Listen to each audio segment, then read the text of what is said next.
There was one quote that changed my life. Get out of your own way. I finally decided to just get out of my own way. Most of the time, it's not your problems that stop you from doing stuff. It's just you. I fired myself from being the bottleneck in my life. Things changed immediately.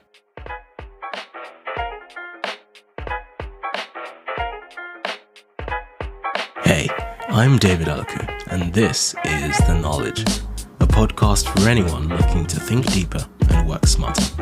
In every episode, I speak with makers, thinkers, and innovators to help you get more out of life.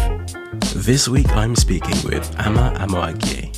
We had an incredible conversation about her journey going from 0 to 7 figures. It's a really incredible story. She was telling me all about how she was fired during the pandemic and decided to turn her hand to business and entrepreneurship and started a business that made over £2.5 million, which is incredible. So during this conversation, we talked all about how she rebelled from the typical immigrant dream and how she tried to chase a sense of freedom through entrepreneurship. And finally, one of the biggest threads throughout our entire conversation is this sense of building resilience in the face of adversity. So I know there's a lot you're going to learn from this episode and be incredibly inspired just like I was. You can get the full show notes, transcript, and read my newsletter at theknowledge.io. And you can find Ama on Twitter at Ama__official and check out her incredible business at weareplantmade.com. If you love this episode, please do share it with friends and strangers, and don't forget to leave a review wherever you listen to podcasts because it helps us tremendously to reach other people just like you. 2.6. That rolled right off your tongue. That's awesome. You know, I'm trying. It's not everybody that comes from where we come from that gets to just casually say 2.6 million, and that's pounds. It is pounds. Into dollars, that's now like $4+ million. How has your life changed? How are you just so dramatically different from the rest of us now that you've ascended into greatness? I mean, hey, like, I'm no different. It's just I know better now. Like I've experienced probably 3 lives at this point, and they've all been long. That's how I would describe it. Business has been really life-changing, not even on a monetary level. It's really about, like, I didn't know I could make this much money from my mind and from my skill. It's definitely been something that has changed me and it's forced me to become better, and at a rate that I never expected I needed to be, improving at. I have big goals, but those big goals aren't just like things I can say without the effort and also the knowledge and skill set behind it. So like the rate I'm consuming information as much as like the rate that I'm executing is insane right now. I'm no different to anybody. I really am. And the thing is, I'm very consistent. Like I'm a very consistent person. I haven't changed. And some people find that strange because if they would have made some money, they would have gone, bought a car, like I'm still at home and loving it at that. And just like my life is just the same still. I don't know. It's just me. I'm very frugal. I'm very like, the same. But yeah, some people are surprised by that. I don't know why. Okay. I think you said so much that I'd love to dig into, but let's get into, what it means to be you. I'd love to know, maybe let's start with your background and where it all started for you and like growing up. What was your childhood and all of that like? Okay, cool. So I am from a family of 4. I'm from Ghana, but I wasn't born in Ghana. I was born here. I was the only sibling in my family to be born here. Oh, really? Yeah. You're like my sister. Yeah. So it's not a choice. It was kind of by force, but it is what it is. But yeah, I come from an immigrant family, just working class. They really built from nothing, which was insane. Like my parents really built from nothing. They were like cleaners and stuff when they first came here because their qualifications didn't matter. You already know the drill. And they worked their way up. They did degrees while I was like 5 years old. They both studied at the same time. I even remember like reading and like correcting some of their stuff like at like 9 years old, which was insane. But yeah, they hustled, man. And that's definitely where I get my work ethic from. We didn't really have much growing up, but like my parents were able to work way up to like having a mortgage and stuff. And it was just like something that's kind of been ingrained in me, just seeing that amount of effort being put into like making sure like your family's good, you're all good type of thing. That really inspired me. I did grow up in a predominantly white area. I basically grew up in a village. It's not a village, but I like to call it a village. It's about an hour away from London. And yeah, I didn't really have a lot of diversity around me. So, and I didn't even have a lot of exposure around me either. So, you know, some kids, you know, they're really exposed to like different worlds very early on, whether it be like different cultures. So like Spanish friends, you know, Arab friends, whatever. Like I really had very much white friends. That's like some of them were rich, but like I didn't know how they were rich. Didn't get exposed to that. I just knew they had money. I just knew I wasn't the one with money and they were the ones with money. And I was like, I didn't even think to be like, oh, how do I make money? Or anything like that. Like, that's how underdeveloped my environment was to me. Like, that exposure just was not there. However, I was actually really into movies from like age 13. Okay. I randomly watched the Oscars with a friend of mine at age 13. It was just on. And I just decided that was my hobby. Like, I was just going to watch anything and everything to escape this world. I'm just gonna dive into anything. And I feel like that's where I started to develop an act for like people, humans, understanding humans. And then I had like a weird drive to like really help people, but I didn't know how I wanted to do it. I just knew I wanted to help. Then I stumbled across psychology as an A-level choice. Again, hadn't even been exposed to it before, but I was just like, hey, let's go for it. Ended up falling in love with it. Did it as a degree. And then I was gearing up to be a whole doctor, a whole psychiatrist. I was like, what I was going to do. And then like in my second year, I was like, I don't think I can, like personally, I'm an empath. So like when it comes to like receiving people's emotions and stuff, I just like, I'm too sensitive in that regard. I was like, can I live a life where I'm carrying so many burdens every single day? I'll destroy myself. I recognized that early and I was like, you know, I need a different career path.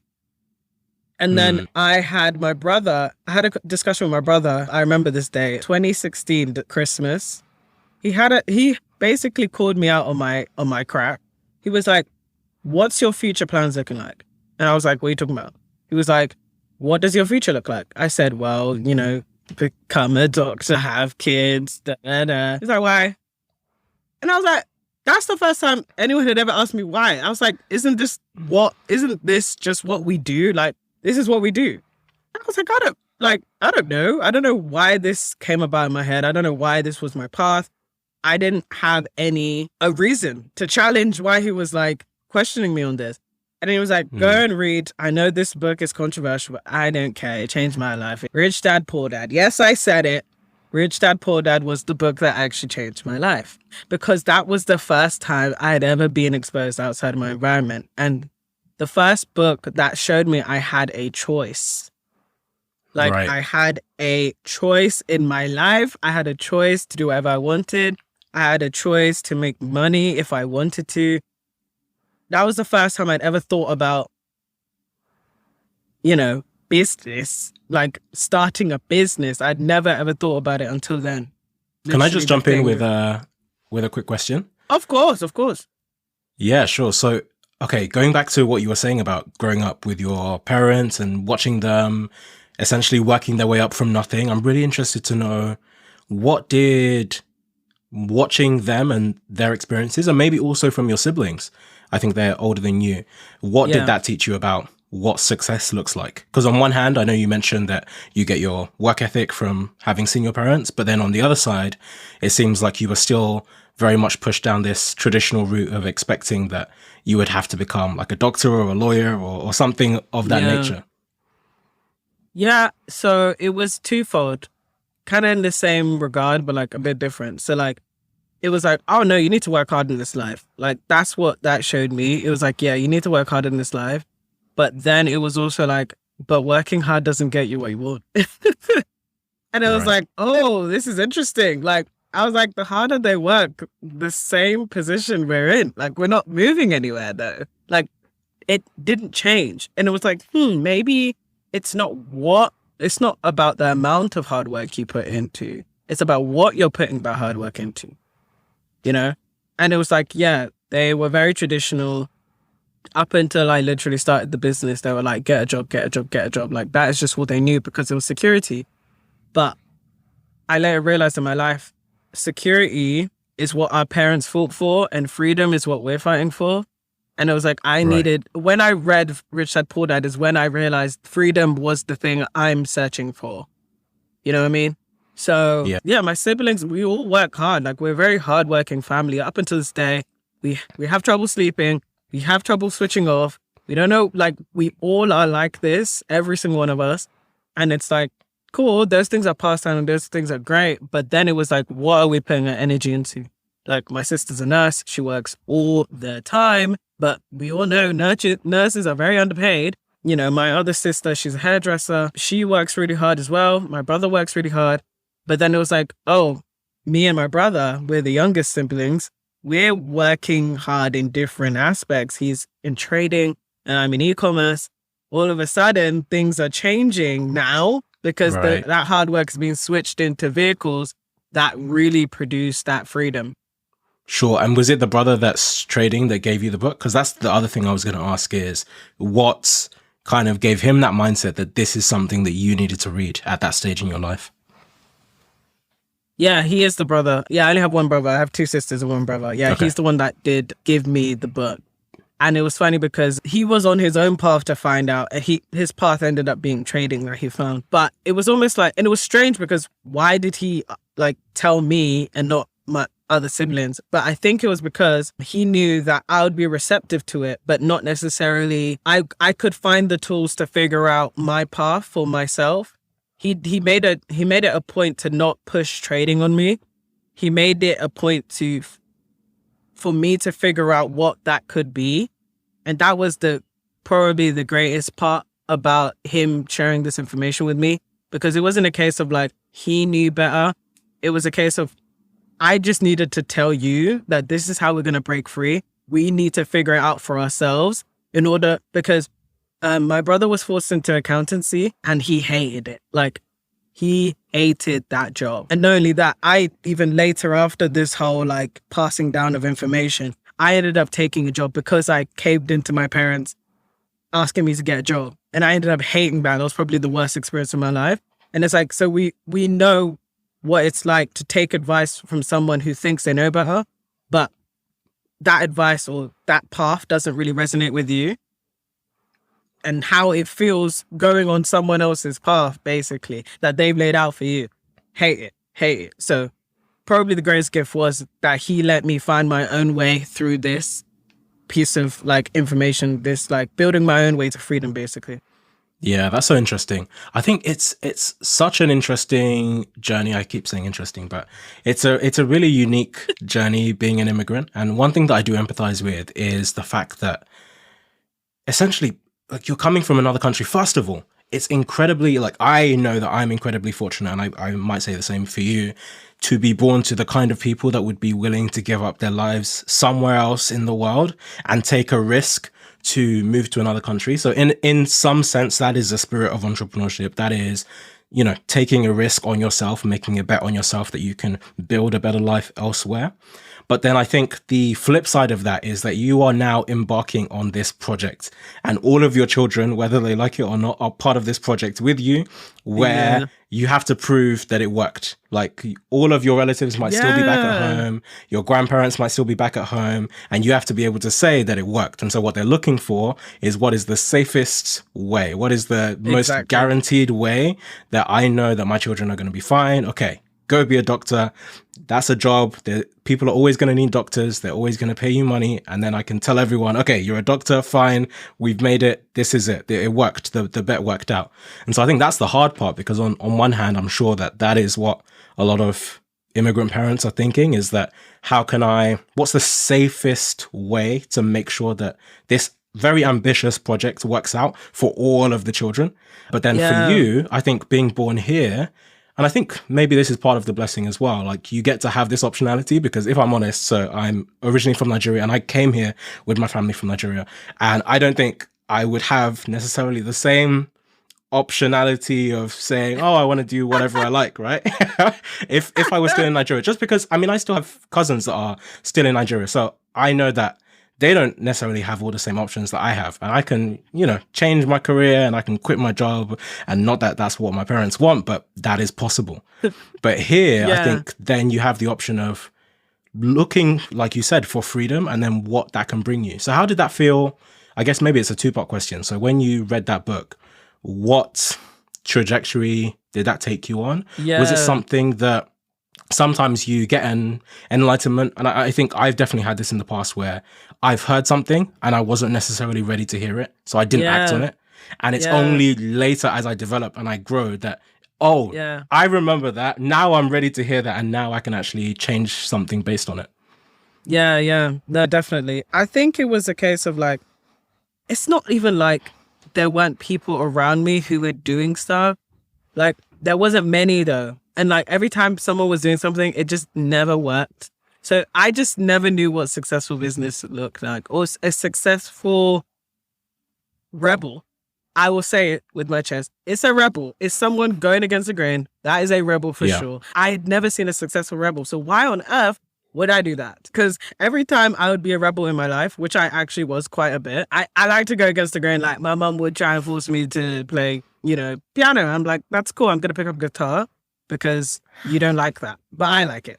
I had that spirit in me. So, but I guess I didn't see success in freedom chasing, like growing up. So I just never had it as an option. This book, however, opened my eyes because it was like, it was just so broken down in the best way. And because it was a story and it was relatable, it wasn't like those hardback business books, like how to build a business 101, start with the name and the logo. Like, it wasn't that. It was like, it was really personal, humanized. It was almost like a journey through, you know, an infant I envied, because if I had a rich dad when I was growing up, my life would be so different right now. I probably would have made millions at 16 if I had the chance.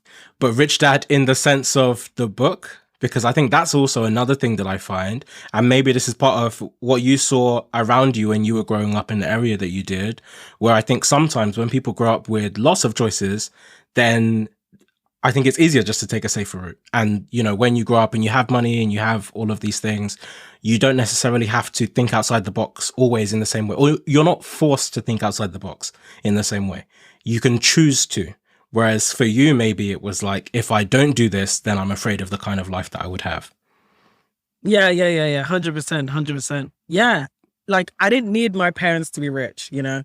I didn't envy, I wasn't resentful of my parents in their situation. Even to this day, I'm not, because they fought for their lives, and I can 100% commend them on that, because not everyone has that in them. So it's like, it's not them. It was like, okay, cool. Just someone, all it had to be it's just one person to just give you that insight, give you that knowledge, give you that exposure into a new world. That would have been the difference for sure. But yeah, it just made me realize that, yeah, that was the first time I'd ever seen, or first time that I'd ever read or realized that I had a choice. I was really in the school to work to wife pipeline. That was literally where I was going. And it was just okay. Like, because again, I didn't know any different. I didn't know anyone who was doing anything. Anyone that did something wild, like move away to a different country or something. It was just like, wow, oh, brave. You know, but it was never really like, it was only until after. And again, it's one of those things. It's like sensory awareness. Once you focus on something, that thing starts to come more and more and more. And once I finished reading that book and started to look on a path of freedom, that is when I started to see literally 16 or 17-year-olds making a ton of money online. That's when I started to see Dan Lok, Gary Vee. I saw so many people just start to pop up. This is the same YouTube I had before, It's the same YouTube I had after, but it's like my intentions, my focus were somewhere else. And then all of a sudden, you know, the universe or God started to bring that stuff to me. Yeah, awesome. Okay. And so what was the next step for you? Were you still working, or did you already start looking at ways to start your own things and looking at that spark for entrepreneurship? Yeah, so actually, I was in uni. I was still in uni at the time. So I was about to finish my second year and go into my final year. And I decided that summer, I was just running around. 2017 summer, wow, it was funny. I was just running around, going to business events, because somehow me, my boyfriend, and a friend of ours were in the same, like the similar mindset. We just arrived there at the same time. So we were like, cool. Then we started a podcast documenting that whole journey. But before that, we spent a whole summer just running around, going to networking events, young people's entrepreneurs, like events and stuff. And I even had a friend who had a business. All of a sudden, I now had a friend who had a business. So he was working in the Shard as well. So I used to visit him. And yeah, basically like anything he was doing, I was just there. I was just ready to learn and soak it in. I was trying to pursue almost like, basically I was like, okay, cool. I feel like out of the 4 things that he mentions, you know, investor, business, owner, blah, blah, blah. I was like, business probably lends itself to something I can do right now. I have nothing to be an investor of, you know, I don't have any of that, but I can probably start a business at this age. So what kind of business? And then I was like, okay, well, marketing is probably going to be something I'm going to need to know. Again, I was so naive. I didn't know anything, but I was like, yeah, marketing probably will be helpful. How did I even come across that in my mind? I don't know. And then I was like, actually, that's probably a business. You can make marketing a business. So I was basically gearing up to be almost like a consultant, an agency or a freelancer. So I went with that. So when I went into my final year now, I was basically helping out my friend who had a clothing brand. And he was actually getting more sales because of me. And I'm just like spitballing, like regurgitating stuff I've seen, or also trying to come up with ideas. Yeah. Then I had another friend I'd met. Then the same thing with her clothing brand. And I was like, okay, I don't have skill like that, but I have something. And something's working here because every time I'm touching a clothing brand, their sales are going up. Yeah, those were like the first things. Like those were like the first steps I took to like try and figure out how to turn the Rich Dad Poor Dad advice into like action. Amazing. Okay. And so you completely immersed yourself in entrepreneurship. You're making all these new friends. You're going to events and workshops. And then you start essentially consulting as like a marketing consultant for a lot of these brands, your friends' fashion brands. Yeah, basically in uni. It was just so scrappy. And like, like it is where it is, you know. I saw some people, I was just hitting them up. Like I was like, hey, your brand looks cool. Like, let me help you. They were like, okay. I was like, charge like £50. Okay. Like they obviously had that. And then I was going their sales, but like, you know, maybe 50 to 100% sometimes. And I'm like, rah, like these two ideas I have, you actually making money from it. Yeah. And you're getting these ideas from, I guess, a lot of the content that you're consuming? Maybe online? Yeah. Or is this from like workshops and things that you attend? Yeah, so it's probably a combination of like me just thinking on my feet and seeing what could work, understanding people, seeing what's happening as well, just like live, like outside of the information I was taking in. That's because at that time, like there was a lot going on. Like there was a lot of brands trying to start up. Instagram was still hot, and people in uni, some people had exposure, so they were doing their things. And then I ended up starting to see some of that on Twitter and stuff. So I started to see, okay, this brand did this and it did really well. Like, okay, let's see if this could help you. It ended up helping them. Okay, cool. I knew way more about Twitter than any other platform, but I also knew people were making peas off of Twitter too. Like how, you know, link is right there, ready to go. You know exactly what you're doing. You can make a ton of money. So that was like my expertise. Even up until like I started the business, Twitter wasn't the place I knew like back of my hand. Yeah. It's so funny. I think my journey in some ways was quite similar. Not necessarily the uni aspect, but just in terms of learning this skill adding it to your repertoire and then being able to monetize it. And I think it's so funny. I remember I was so I was working in corporate law when I kind of got back into entrepreneurship. I'd taken a break for a while because law is very hard to get into. You need to focus. Yeah, but I remember I was talking to a friend. So at this point, I'm already consulting for startups and for brands on like brand strategy, growth strategy, marketing, things like that. And she was like, when do you even have the time to learn this? And I was like, I mean, just on the internet, I just buy books. And I think it's so funny that you can literally just go and buy. I was just buying, looking for what are the most recommended books on strategy. Buy the books, read the books. Books on marketing, buy that, read that. All of the marketing podcasts. I was just consuming all of this information. So even though I wasn't working day to day in marketing, I was kind of on the cutting edge because I was following all the people that were working there. I was hearing all the updates that they were sharing.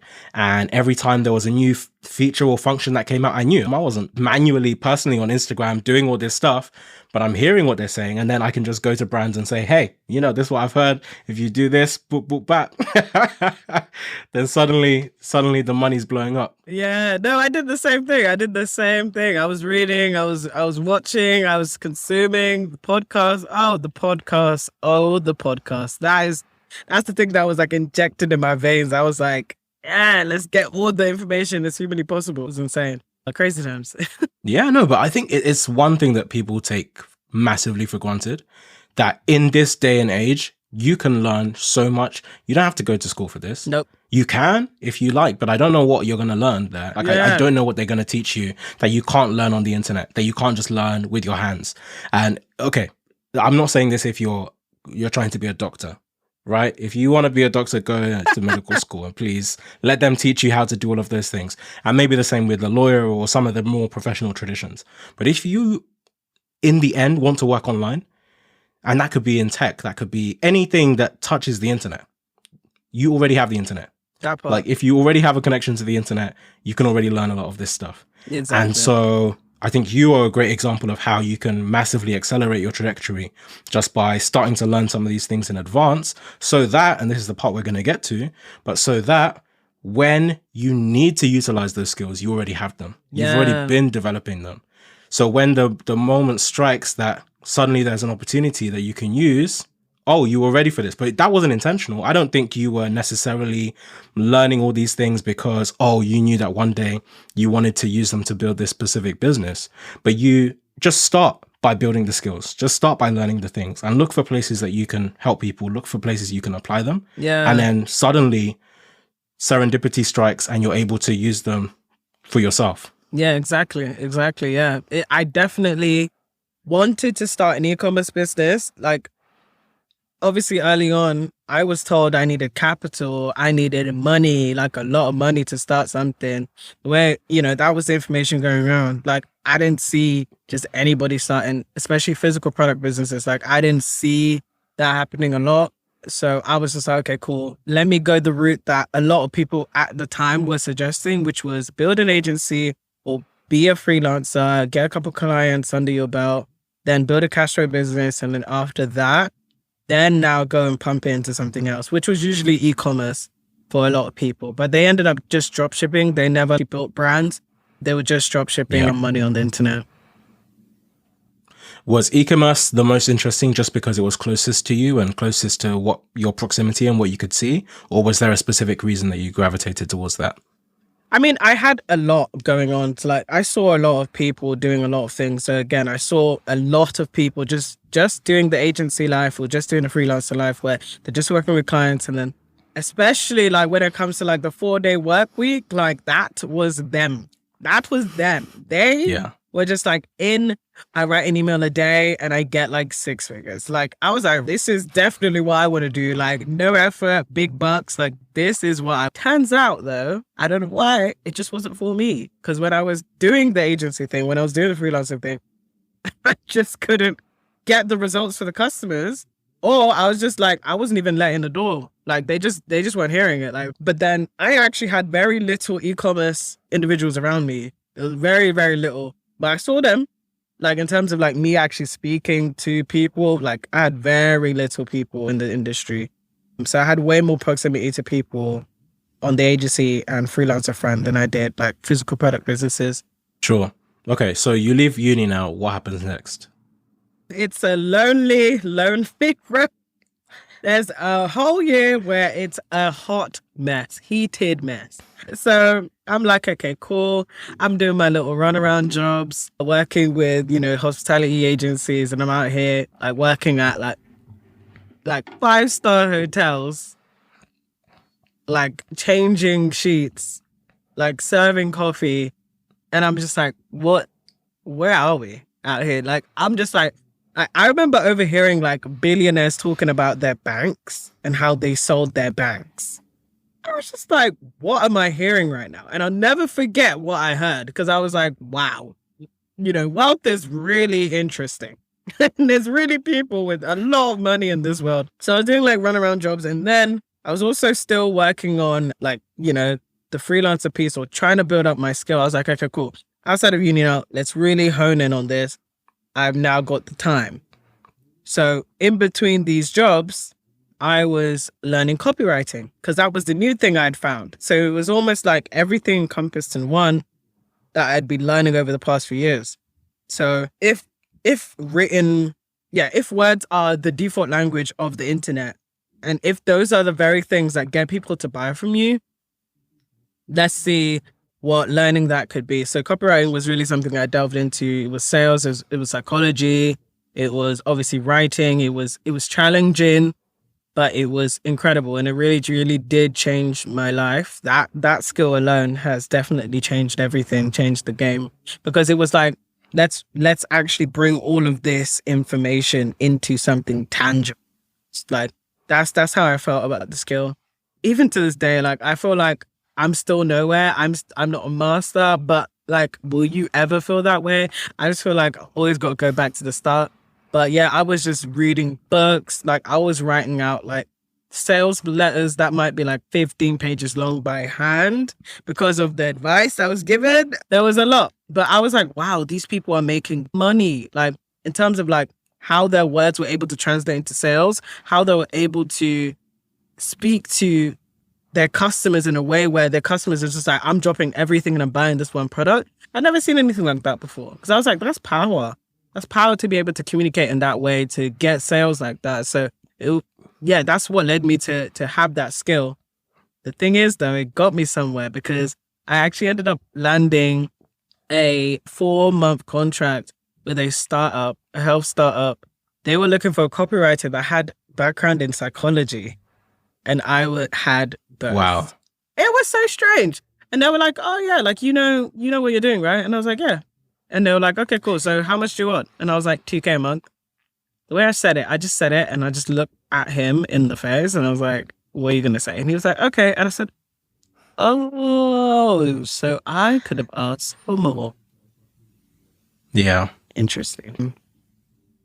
That was my first and only taste of a positive freelance experience. And do you feel like you were able to learn and develop your skills during that time? Oh my God, 100%. And it was even cool knowing that, like, basically I was creating a chatbot for an app, which was insane. I was like, my words are going to be the thing that people are back and forth with in this chatbot. So it was basically like chatbot therapy. And I was like, well, that's really insane. So I had to learn so much. I had to learn practically how to cut down a sentence.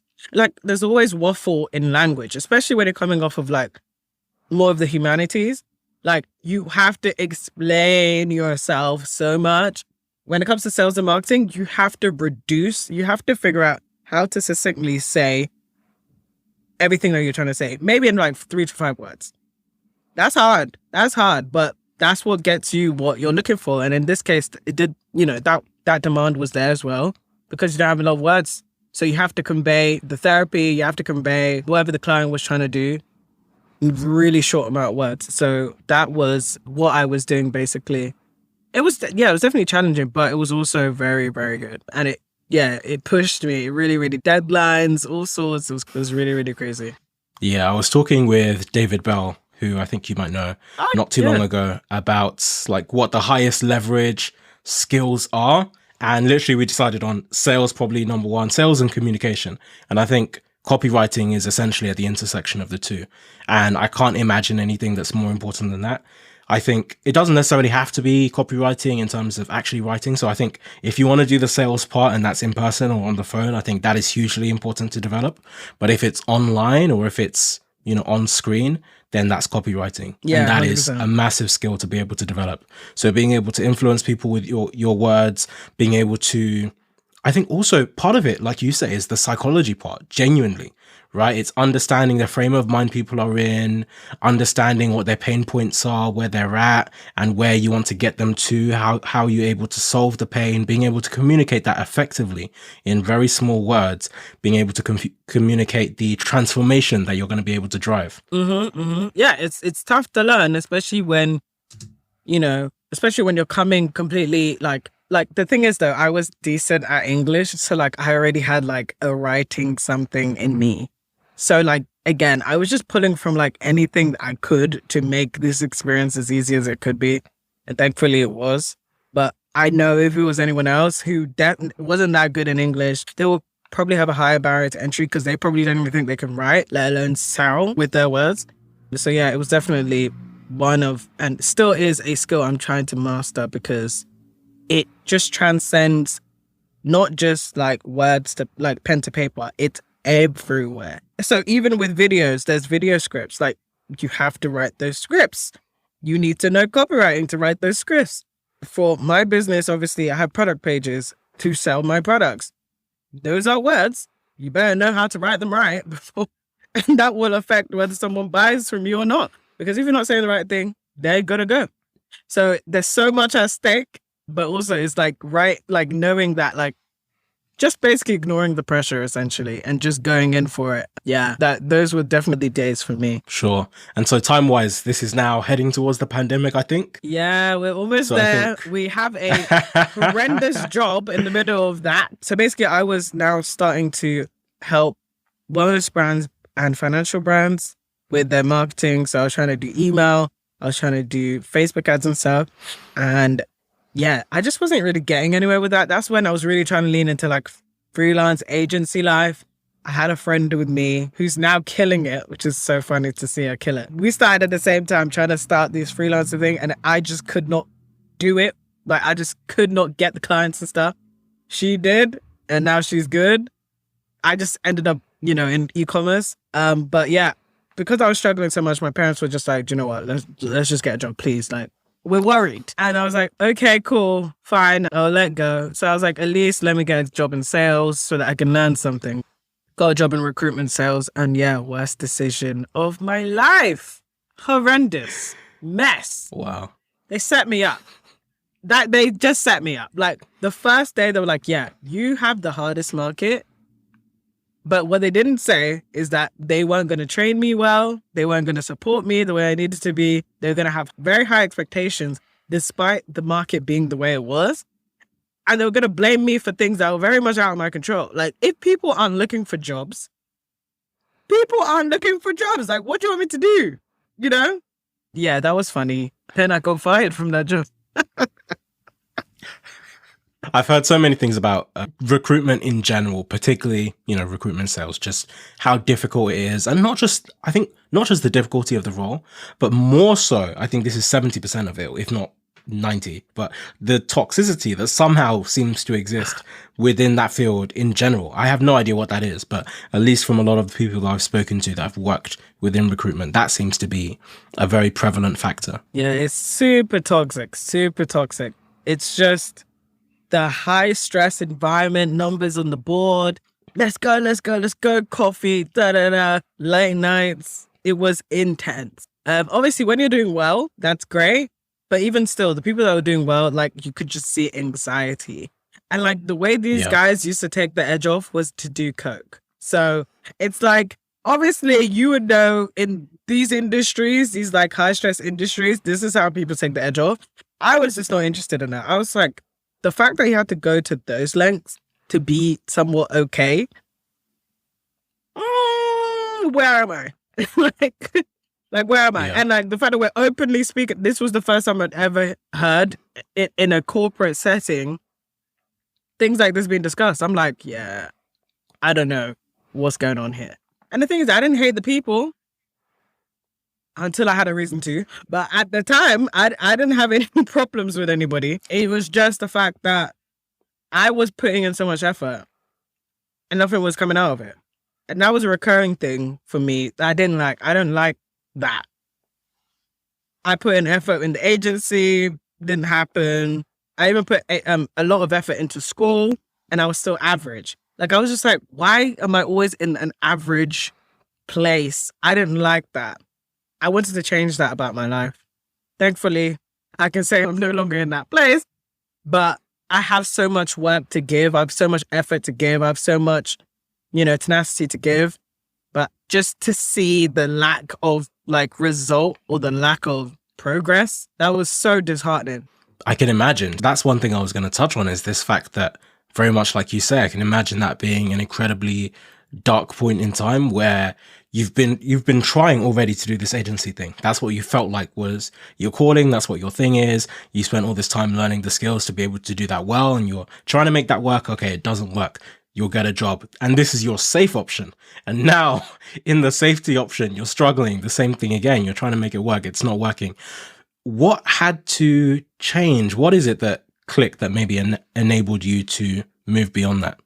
I think it was the struggle between what I really wanted and what others wanted of me. I think that is what it was, because e-commerce was in my mind from a very early point, but I thought I couldn't do it based on others' advice. So others' advice was get cash flow business in fast, e-commerce is expensive, the margin's terrible, blah, blah, blah, whatever. That was the one pillar. Then the other pillar was go for the safer options, go for this and that, instead of following your actual passion.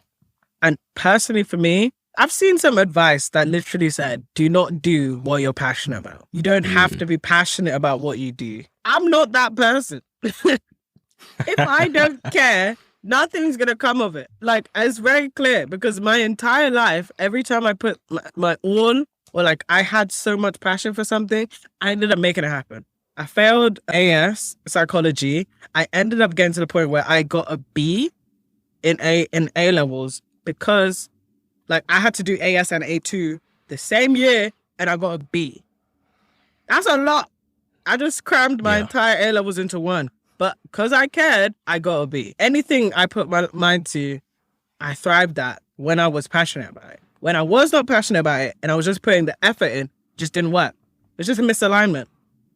That was the key to changing alignment. I agree. I think it's a really interesting point with the passion thing, because I am a bit conflicted on it at times. I do agree with what you're saying in terms of you do have to care. But I think sometimes, in some ways it's still, you care about making it, right? And I almost feel like at any point when you have that drive that you need to make something happen and you believe that you don't have any other choice other than for it to work out, then you will look for ways to make it work out. And I think from what I see from people, part of the reason that I might also warn against people solely following their passion is because some people feel like the only time that they're going to be happy or the only time things are going to work is when it's easy. And it's going to be easy because you like it, right? And it's going to be easy because this is what you love. But the thing that I say is, if there was something that you loved and you were bad at it, would you still like it? If you were really, really bad, would you still love it the same way you do? And some people do. Yeah. There's people that can't sing and they want to sing all the time. Yeah, fantastic. yeah. But what I would say is the difference is those people sing as a hobby for fun. They're not trying to become professional singers, right? Yeah, Very rarely do you see someone that loves to sing, knows they're bad at singing, and for a very long time pursues becoming a singer. They'll do something else. And so I think that is a part as well, where sometimes you have to focus on what can you get good at really quickly that will fulfill some of the needs that you have, and being able to develop that motivation to make something happen. Because I think it's not always going to happen when everything is perfect. And I think even for you, there's two parts of it. There is one part where, yes, everything works out when maybe preparation met opportunity, when the time and place and everything was right. But you'd been in many ways preparing for that for a very long time. You'd be building copywriting skills. You'd been in the mix with entrepreneurship, you'd already been looking at e-commerce. You'd already been building a track record of skills, right? Even though that's not what you were working in day to day necessarily. You spent some time working in a startup. You spent some time working in recruitment sales. Your day work was something different. Mm-hmm. And okay, you weren't passionate about it, whatever. But the whole time you were building a skill set. So it got to a point where you had skills that you were good at, and then you found somewhere that you could apply them. And then it came naturally. And then those things were able to manifest themselves into success. Yeah. And again, like for me personally, it's just a personal thing. And when it comes to the whole, like doing stuff that you hate, I just can't do it anymore. Like literally kill me if I ever have to enter a job again. It's just, I can't do it. I'm not built for it, you know? But the thing is, I also understand, like, that's what I'm saying. That's all I saw in my life. I only saw doing things out of necessity, doing things to get to another level, but never seeing the passion. So interesting there. Yeah, it's very interesting. So literally, I got fired, and then 2 weeks later, COVID happened. Wow. Yeah. That is tight. On the bank account. Yes, it was tight. What was going through your mind at that point in time? It was funny. A lot of people would have panicked. I was still pissed off. They beat me to it. Because I was thinking that the weekend before whether I should quit or not. And then I step into that room. They were moving mad. And then, boom, I'm going to let you go. And I was just like, you little... Anyway, fine. You do that. I'm going to do me. But it was a great, like, sense of freedom. I was like, oh, finally, the shackles are gone. Thank God. Let me figure out what I'm going to do. Am I now going to start doing things a bit recklessly? Because I've been doing things by the book for so long. They showed up. I spent like £300 or £400. I had very little money in my bank account. That was a lot of money to me at the time. I spent that changing up my room. I was like, let me create a better environment for myself. So I did that. And then I was like, let me work on a brand. Let me start a brand. This is not Plantmade. This was something else. I was like, okay, cool. I'm looking at the research. I'm seeing men's skincare could be an option because it's an underutilized market. It could be interesting. So I'm out here building something towards men's skincare. But then, yeah, I wasn't like, oh my gosh, panic mode. I was actually like, cool, let's use this as an opportunity to rebuild myself, to become who I need to be. It was a restart. I love that. And I really think that what you showed there is the resilience that is needed to be a successful entrepreneur. I think, and it comes out in moments just like that. So funnily enough, I actually lost a job once, the only time I've ever been fired from anything. And I remember just thinking in my head, literally the same day, I had just left the building and I was just thinking, there's no way that I can go home and tell my dad that I don't have a job. And so I literally just sat down on this park bench and I was just Googling like all of our competitors, and I just walked. And the funniest part of this story is that it was Dress Down Friday. So I'm wearing trainers, I'm wearing this white top with graffiti on it. It's really bad, and a bomber jacket. So I just walked to the offices of one of our competitors and I asked to speak to the guy that was their head of compliance. I was consulting on compliance and financial crime, and I was like, can I speak to the head of compliance? And he came out and he looked at me and he was a bit weird, and I just explained. And, you know, long story short, he was on his way out to a meeting, but he was like, if you come back in 2 hours, then we can have a chat. So I had an interview for another job, and so at least I could go home and say, okay, you know, I'm not doing that job, but I've got a second interview for my new job that pays more and is much better. But I genuinely think that this is the key fundamental thing. And it's one of those things that in some ways, I don't think you can teach. You have to learn and develop. You have to develop it yourself. Yeah. You have to develop this resilience of, I was thinking of this analogy earlier today, actually. You have to be able to turn rocks into just paper balls. When rocks hit you and fall on your head, you have to just mentally just imagine it bouncing off. You can't allow it to knock you down, because I think when you do, that is when you become like defeated and it's hard. And then there's more rocks. It's never just one rock. It's always the first rock, the first rock. After that, 5 more rocks come, 10 more rocks come.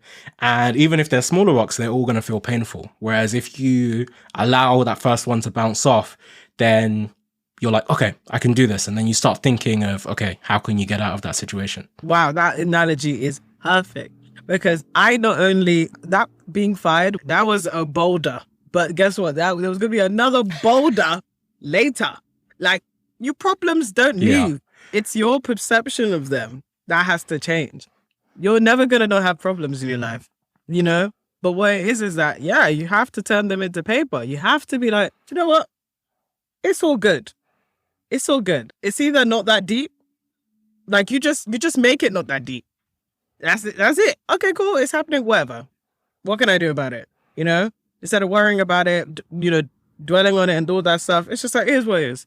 There's that side of things. And then there's also the optimism out of the situation. So in like dire situations like this, like there were so many people fired in COVID. How many people ended up starting a business? Very little. And who's to say they wanted to start a business, right? But let's say there's people with business ideas who were fired, right?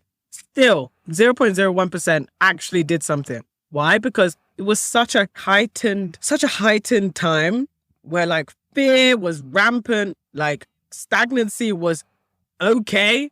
Like it was the first time people were like, you know what? Yeah. You do nothing for the first time in your life. You do nothing for the first time. You slow down for 4 or 5 months. That was the time. Also, though, there was another set of people in the corner that were moving mad. These were the people that are getting in the best shape of their lives. These were people that are building businesses out of the jump, myself. And then there was just other people that was just doing a madness because they saw, okay, whilst everyone's slowing down, yes, this is a place to slow down, but it's also a place to reset my life. So let me do that, you know?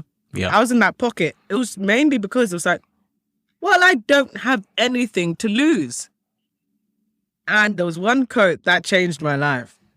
I keep on saying changed my life. This one quote really was the thing. Get out of your own way. I finally decided to just get out of my own way. Because most of the time, it's not your problems that stop you from doing stuff. It's just you. So I finally took myself, you know, I fired myself from being the bottleneck in my life. Things changed immediately once I started, you know, living my life bottleneck free. That's amazing. No, I definitely agree with that. I think very often we have these limiting self-beliefs where a lot of people, like you say, just have the default expectation that there's certain things that they can't do. And it's partly because they haven't tried or they haven't explored, but people just assume, oh, only people that are born like that can do things like that. And I don't know if I can do that. Maybe one day I'd like to try, you know, if I have some time. And first of all, you don't even know exactly what the criteria is for you to ever try this thing that you so desperately want to do. Yeah. And second of all, it's never going to happen. Like there's never going to be the magical moment where you finally decide to do that thing unless you're forced to, right? Or unless you force yourself to, like you say, getting out of your own way, removing that mental limitation that you've put on yourself that it's not something you can do right now. It's not something that you can learn. And sometimes it's even something you can do incrementally. So again, referencing your journey where you've been learning these skills over time. So it's not one day. I think it would be an entirely different proposition if you left uni, you did these jobs, and then you lost your job, and now you have to go and learn copywriting, and now you have to go and learn marketing. I think that is way harder. And I think that's what most people end up being in that position. It's like, whoa, you mean I have to go and learn all of this if I want to change my life? That's so hard. I can't do that. I'm just going to look for the next opportunity. But if you can start early as possible, not knowing that you're ever going to need it, but starting to build some of these skills, then by the time you do need it, you're ready and you can take action. The two hard parts. One is making the decision to take action, because most people don't even do that. And then the next part is once you've made the decision, actually being able to make it. Yeah. Yeah. Those are really the two things everyone's fighting against. And the thing is, it never stops. And that's a funny thing, because really and truly it's just impostor syndrome, right? And like, I read something yesterday, which was really funny. It was like, impostor syndrome is hilarious because the people who think they know the most actually know little. And the people who know little actually know more than they think. So either way, no one's ever an imposter. Someone knows something. You know something about something. So do it. Just do it. Yeah. But the other thing is that you'll always feel like an imposter because you're always going to be growing. So you think someone, you know, in my position who's built a 7-figure business wouldn't feel like an imposter, would be fine to it's just even my struggle to this day. I'm in and out whether I should build a personal brand, whether I should be talking about what I'm doing, maybe to start consulting again. There's a period I did forget to mention, but there was a time where I was selling my services. I was on Twitter. I packaged myself in a cheap way to help people who was trying to start up businesses. And I was selling that. And I was doing these like consultancy reports and stuff like that, and talking them through what I would do in their business, that kind of thing. I was doing all of that. But I had never had a business at the time, and I was very confident to do that. Now, as a 7-figure business owner, I am like, oh, should I do that again? Oh, I don't know. Would anyone even listen to me? Which makes no sense. And I still feel that way. Why? I don't know. Yeah. It makes no sense, though. And it's just like imposter syndrome will never leave you, but it's something you'll have to fight every day. Yeah, but it's good. It's good that you feel that way. I genuinely feel like even the insight is the inverse. It's that if you're not feeling imposter syndrome, that means you're not doing it right. You are in a place where you're too comfortable and you're not trying enough things. Because if you were trying something new that you didn't know how to do, then there would be, of course, you feel like an imposter because you haven't done it before. If you'd done it before, it would be what you did yesterday. Mm-hmm. But if all you do every day is what you did yesterday, I mean, maybe some people are happy with that life, but I think that's also what leads people to feel stagnated and leads people to feel like they're not growing because all you're doing is the same thing. And so, like we were just saying, you really need to be able to step out of your boat and take that next step and be able to decide to get out of your own way and decide that you're going to make something new, something different. And part of that is just you will necessarily feel like an imposter because you're trying something new and you're figuring out as you go along. And I think that is the most powerful bit. That's almost the most powerful thing that you can have, is this feeling that you are making it up as you go along, because I think that's where the insights come from. Because if there was some kind of book that you could read and it told you the answers, I feel like you wouldn't have even learned all the things that you've learned on your journey so far. Because it's quite likely that, if there was a formula for the most straightforward way to become successful and everyone just did that, it would look very boring and basic. Yeah. Like, I think everything that we have, all of the different brands, all the different exciting things come from people making mistakes, people doing things the wrong way, people learning things in a very roundabout way that leads to what you're able to produce. But if you did everything in a very formulaic way where you knew the answers, if you make this decision, it's going to work out like this. If you make this decision, it's going to work out like that. Then you don't learn all the same lessons. No, yeah, that's very, very fair. I mean, it's still something like the confidence piece. It's like, it's not that I lack the confidence to do something. Because I'm still in the business of helping people no matter what I do. And I also know, like, I struggled. And there was people who conned me, people who were selling courses, and they were trash. And it's like, I know if it was me, or whenever I spit game to anybody, I'd say it as real as humanly possible. And I'm like, very much like, the stakes are high, so let me just show you exactly what's going on, right? That's just how I am. But it's like, why can't I package that into a book? Why can't I package that into a course? I don't know.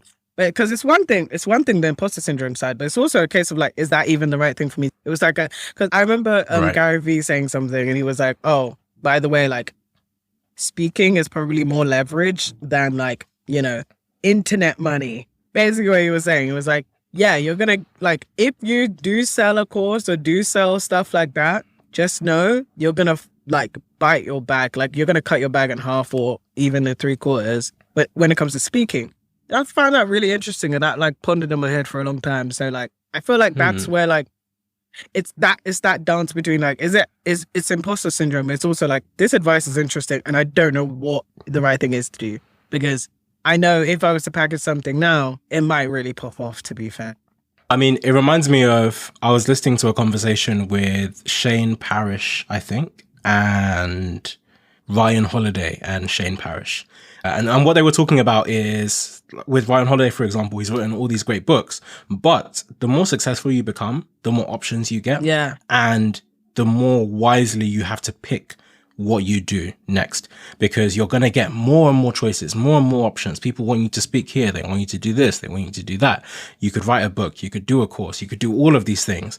And I think then the power becomes saying no to the right things and saying yes to the right things, Yeah. and being able to constrain yourself in the most effective way.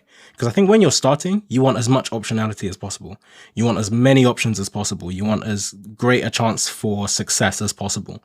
Like, how can I start from here and get some money that lets me, buy anything that I want and use my time how I want and do all of those things. So you're kind of trying to open the funnel of the options that you have. Yeah. But when you start to become more successful, probably you want to start closing the funnel and narrowing down your focus into where you can be the most effective. Yeah. Because if you try and do everything at once, you're going to lose your efficacy.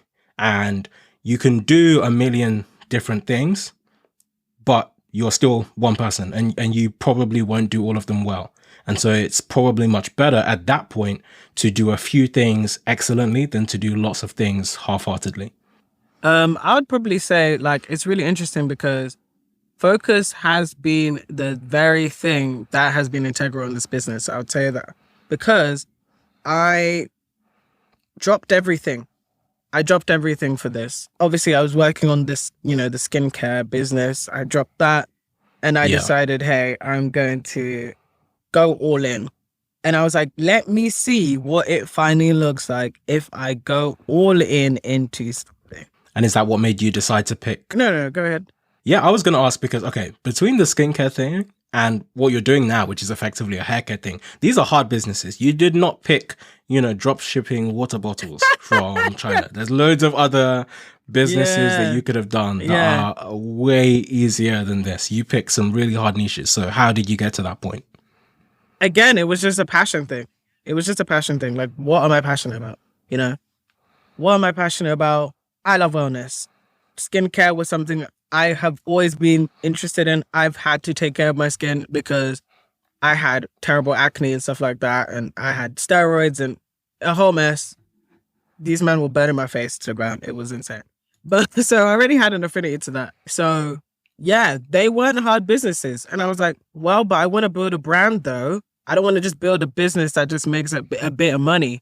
I want to build a legacy brand. So that was already my intention behind it. I wanted to build a legacy brand that would stay forever, that had intention, that took work.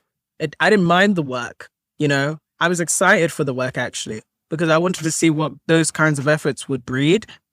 Obviously, it changed into Plantmade and it was like a hair and beard growth business, but I'd still built Plantmade the same way. So I built Plantmade as if Apple would build it. So Apple has different names for their products. They have the iPhone, they have the MacBook, they have the iPad, they have this. It's not a tablet, it's not a phone, and it's not a laptop. You can't just call them that. Right. You have to call them by their name. And it was like, I want something with that kind of integrity, even as basic as products. So that's why all my products have their own individual names. And it's almost like I personified them because it's like, you now have an affinity to this. Oh, you can talk about how Drizzle's your favorite, not just a hydrating mist. Oh, you can talk about how Inches really gave you inches, not just a hair oil. These are things that are like strengthening in terms of like brand awareness and brand equity. I wanted to build something that had that kind of strength like Apple did. So I didn't mind the effort it would take to build a business like this. I was just like, let me see what all in looks like with something challenging. I was always up for a challenge. But yeah, what would all in look like? And it looks like this. Yeah, that was beautiful, by the way. Oh, I appreciate it. So, okay, so you're starting this brand. I need to understand, are you starting from complete zero? Were you already leveraging a mailing list that you had? Because I'm assuming from what I know that you still didn't go down the route from the advice that you got before that you need funding and you need to go and get some money. You need to go and amass some capital. What was the 0 to 1 there looking like? It was zero. It was completely zero. And you know what's funny? I made it that way. So obviously I had a following at the time on Twitter and I was like, you know what? Don't care about this. Especially, so let's backtrack a bit. So basically I made a hair oil for myself. It worked. I was only trying to solve my issues. I wasn't trying to make us into a business. And then turns out I actually had a lot of interest in my personal Instagram. These were people I only knew. I wasn't following anyone else. I didn't have a platform there at all, right? And then I just said, I was like, oh, like these are some of the things I'm using, because it wasn't weird for me to talk about like hair care, because I was already like into hair. But someone asked me, oh, like, could you make it for me and I'd buy it from you? And I was like, right, okay, I don't mind. Remember, I'm broke, I don't have any money, and I'm down to my like couple hundred. So I was like, yeah, cool. So basically put up on my story, oh, is anyone interested in buying this? And then I had 100 DMs and I was like, that's so mad. What the hell did I do right now? So I was like, I took a screenshot of basically the oil I made.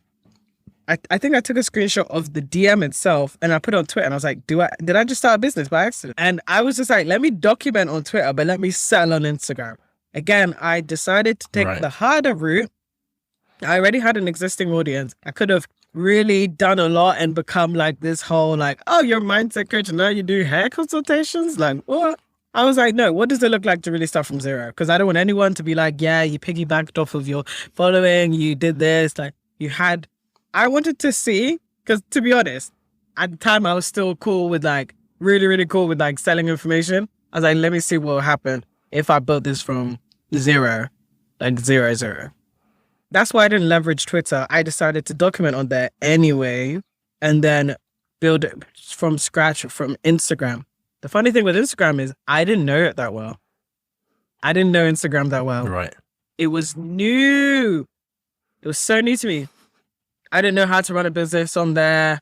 I didn't know anything. I had to learn so fast, so hard, outside of just learning about e-commerce. So learning about a whole, new platform that doesn't lend itself to links and quick information and being seen by anybody. This is followers and intention and, education and stuff like that. So it was definitely a steep hill to climb. But once I climbed it, the money was pouring.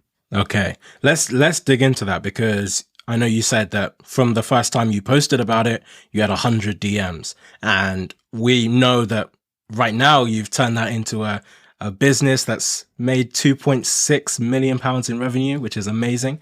So, I mean, did things always work? Were things always, I mean, I know we're going to get to a big wrinkle, I think, that came up in the early days, but even before then, was it like a very smooth trajectory in terms of there was already a massive audience that really wanted this thing and people were ready to buy it and things were just taking off already? No, I had to work for everything. I was DMing people. I was, doing people saying, hey, I have this oil. I have these results. Let me know if you want to follow back.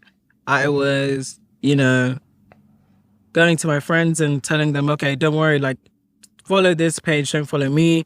But I was also like even filming like content and like tips and tricks and stuff. I was like, if anyone's going to buy anything from me, they got to see me as an expert. They got to see me as someone that knows something. So I literally relayed all the information that I'd known about hair, about how to take care of my hair. And then also every time I was taking a video, my hair was progressively getting more healthy, longer, thicker, that kind of thing, healthier. Those things were being noticed. And like, oh my days, your hair is so much bigger than it was 2 weeks ago. People were asking me for tips and tricks. And then I was always using Inches, which was my first flagship product.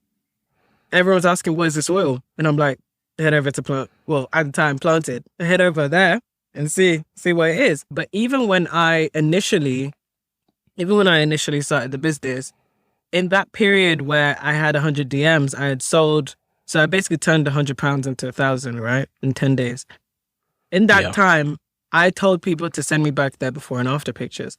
So those before and after pictures were coming in strong. I basically had 15 to 20 before and after pictures before I had even launched Planted. So I already had proof that I was talking something. So I was just posting those on the Instagram as well as some making videos. I was taking advice because this was around the time where Marie from Moonex Cosmetics, she had just made $1 million in 8 minutes with her skincare brand. I was watching that like a whole... Yeah, I remember that. And I'll never forget the day when I saw that, because I was like, this is going to be me. This is going to be me. I was like, no, this is so weird how this type of business just blew up like this. It was just one of those things where like, it was the attraction. I was like, I'm aligning myself into this trend. It was good. This frequency, I'm aligning myself into this. I'm going to get it. I'm still chasing that 1 million minutes till this day. I'm still chasing that. But yeah, no, that was insane to see. So it built everything from scratch. Yeah. But then it told me, wow, you don't need as many followers as you think to make a lot of money. Because even think about it, we're only at 67,000 followers. There's people a lot bigger than us that haven't even made as much as we have. So it really matters more who's following you rather than the number. And I was always proving that because we'd already made 6 figures. We'd made 6 figures with like 6,000 followers or something like that. Like something dumb, you know? Wow. Yeah, about 7 or 8,000 followers. Yeah, we had about 7 or 8,000 followers and we'd already made six figures. Like, you'd think you'd need more than that.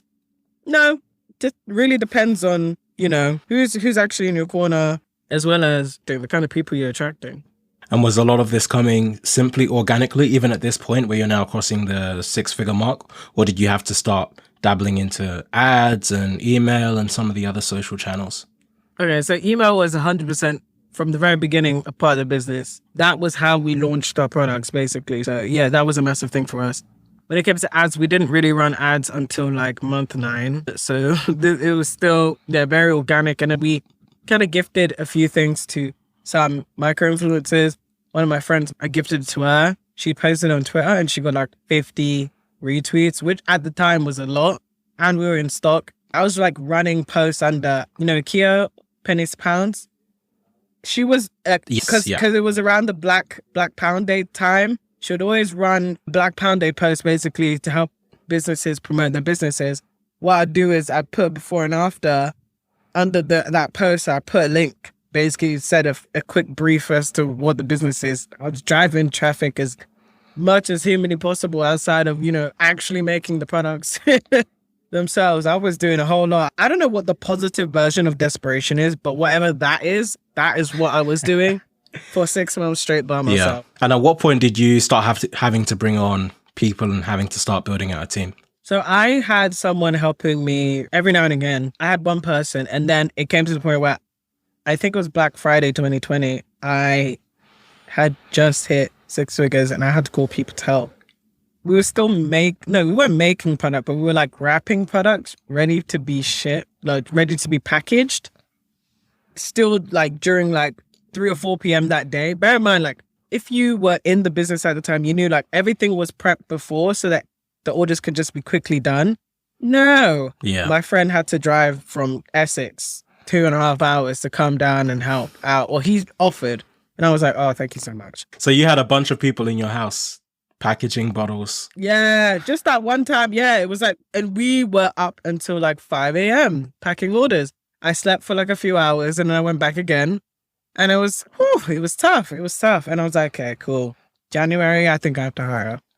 And then I did hire a lot. Well, not a lot, but I hired about 5 or 6 people, something like that. Sure. What's that process been like becoming more sophisticated? Because I know that very often you have people that start very young businesses and they might be easy to deal with when it's like a side hustle and it's just something that you can do in your own time. And then your life at some point almost becomes encompassed by the business, particularly as it grows and as it scales, and it necessitates your time and your energy. So how have you found that process of like scaling? Now you have a much bigger team. Now you need much more process and you have to think about operations. There's so much more that it encompasses. Yeah, it's been a learning curve in the best way. Like even the stuff that we even got the first time around, like those were people that were helping us out more than like them actually working for us. We were working around their time. It was almost like, oh, when you're available, come and work here. We just agreed a few days that you have to work minimum every week. The minimum was very low. But then it came to the point where it's like, oh, the business is growing and like some days we're getting 10 people in and another day is getting 2 people in, and financially and also productivity wise, that was not working out for us. So like literally experience has taught us so much. Now we have a permanent team and, you know, they're literally contracted like 40 hours a week. And also I built out a head team, people that are now working in operations, influencer, marketing, conversion rate optimization, the design, content, literally like those pillars have been built out. And yeah, sure, sometimes you pinch yourself and you're like, are you really running a business right now? This is a bit mad. So like there's like you know, that perspective there. But really and truly, as long as you're getting what you need to get done, you don't have to act any way. There's no one way to be a business, you know.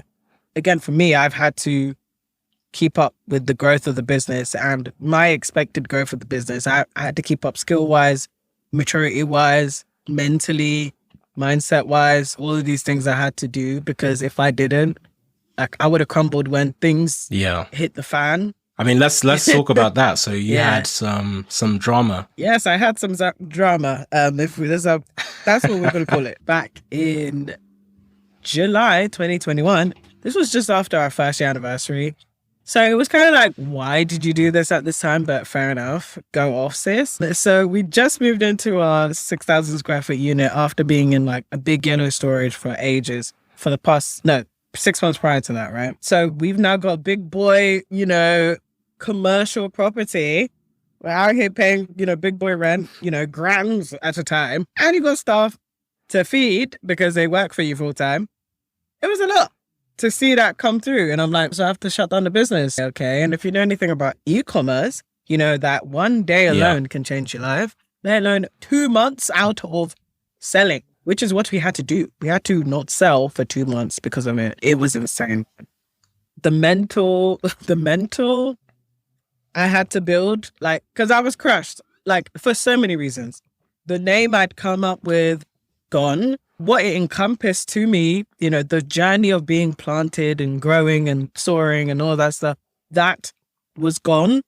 I had to now come up with a name to think outside of planted. It took us a month to come up with a new name. Legal, had to now pay legal, had to protect ourselves for ambitious future too, had to now get all these trademarks and stuff. And under Plantmade now, to future-proof the business so that we can freely go into other industries without any worry or stress. It was so much. It was so intense. And then restructuring the entire business whilst we were away, because it was like, okay, cool, let's make a packaging better. Let's tighten operations. Let's tighten finance. Let's tighten marketing. Let's do all of this stuff. Let's standardize production facility or whatever. Like, we did all of this transformation in those 2 months, basically. It's so intense.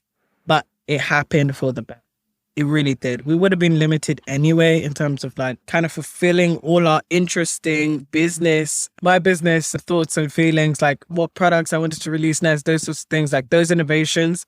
I wouldn't have been able to do under the name Planted anyway because of other people that even had trademarks and copyrights under certain things. So yeah, it was really interesting to go through that. I changed so much. I became someone that really had to really feel a paper ball instead of a boulder. That was a boulder. I couldn't take it out of my staff because they did nothing wrong. But also I had to almost like deal with them grieving this idea they'd bought into and like also comfort them and knowing that like this business isn't going to die. It's going to just reform. It's almost going to be like a phoenix moment. They needed to have security that they were going to have a job. There was going to be a business to be a part of still. So there was so many moving parts going on in that time. And what did you have to change maybe mentally to get through that? Because for me, this is another one of these big, almost like tests. This is the part where you prove yourself and you show like where you're at and what you're made of. Not that, and again, I don't want to necessarily say that someone that didn't bounce back in the way that you did is worth any less, but just from the perspective that in your journey, this is like almost the third test, where the first you tried to do something, it didn't really work. You tried to get a different job, it didn't really work. You've built this business, everything feels like it's finally clicking, it's going well, things are coming together, you're scaling incredibly beyond maybe what you've even dreamed for in terms of the time that you were able to scale it in. And then suddenly at the drop of a hat, everything changes and you have to stop. Like first of all, what makes you even decide that this is something you can keep going from? Because I think a lot of people genuinely would say, okay, that's it. I tried my best. This is too much. The world is against me. Maybe it's not meant to be. I think it was the fact that I have nothing to lose again. So I have nothing to lose and everything to gain. I could not give up on this mission I'd embarked on. I had seen so many people's lives change because of me and because of the products that I'd created. I'd seen people that had been depressed because of their hair loss. I'd seen people literally been told by doctors for decades they can't grow hair in a certain area. And like, I don't take this stuff lightly. Like, this stuff is mind blowing. Like, my little mind was able to do something where it's transformed someone's life. But when you have that kind of impact, how can you just let it go? That was the mission. The mission was still there, regardless of the name. And I had to remove myself from the business as well. I had to be like, Ama, you're not planted. You're not even Plantmade. You're not even Plantmade. You're you. That was, seeing the business in a third person aspect, seeing myself removed from it, and also understanding that it can get back to where it needs to be. It was having that delusion, because that's what it was at the time, because no one saw us out of that. What's that going to be like? Like, the worries and the anxieties were there, especially even when we came back, we lost like ridiculous amounts of revenue. Like, people didn't know who we were anymore. You can't search a name you don't know. All this stuff was happening, and it was like, okay, you have to now pay for more customers. You have to be seen again. Cool. It was a bit mad. So then it was like, well, we're back at square one. Let's build this into the machine it was going to be. This is now no strings. This is now no problems. And no, what I mean by no problems is that no one can now come and be like, oh, no one can do that anymore. We've protected ourselves, those sorts of things. Like, yeah, that's really the changes that happened in myself. Just that coming back to that first lockdown Ama and seeing this situation as get out of your own way again. Sure, I didn't choose for this to happen, but are you going to be the reason why this dream dies, this mission dies? If I can't accept that responsibility, then we keep it pushing, keep it going. And it's not even the mission against my customers. It's also my family and my friends that I bought into this as well. My staff that were working with me as well. There was a lot at stake, so I couldn't just give up. You touched on a really important word, which I think is delusion. And I think in order to become successful within entrepreneurship, because it's not that it's easy, but you can become successful in other much more traditional fields just by working hard for a very long time. That is one way to do things.